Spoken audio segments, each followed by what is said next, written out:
What up, team? Right now, we're going to talk about earnest money. We had some issues with, some earnest money discrepancy with some of our agents. So I just want to come on, drop this video, and just let you know that, hey, it's your fault every time, all the time. I don't care whose fault it is. I don't care whose fault it really is.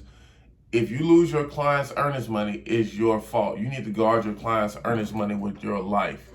And at the end of the day, no matter what was agreed on via text, via email, verbally, the only thing that matters is the contract. The only thing that matters is the contract. So keep that in mind. Whenever you're going through any kind of debacle in a transaction, always say to yourself, what does the contract say?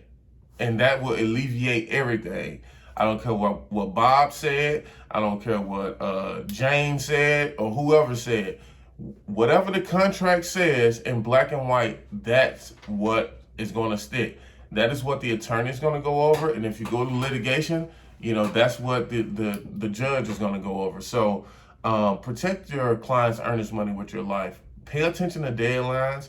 If you're somebody, and you know yourself better than me, if you're somebody that's not particularly organized or stickler about being very detailed, you need to get you a transaction coordinator. Stephanie currently is our virtual broker.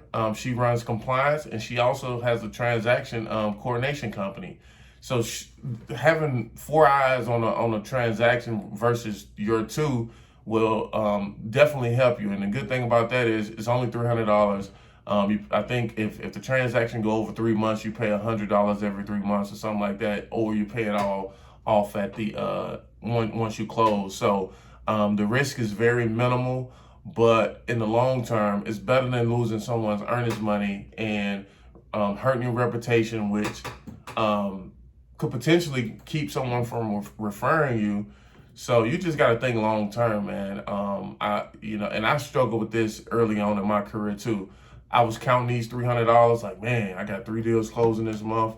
I'm paying $350. That's $1,000 that I don't have to pay. But what I didn't realize was when I wasn't dicking around with the paperwork, I had more time to go get more clients. I had more time to go network. I had more time to go ask for referrals. I had more time to do the money-making activities.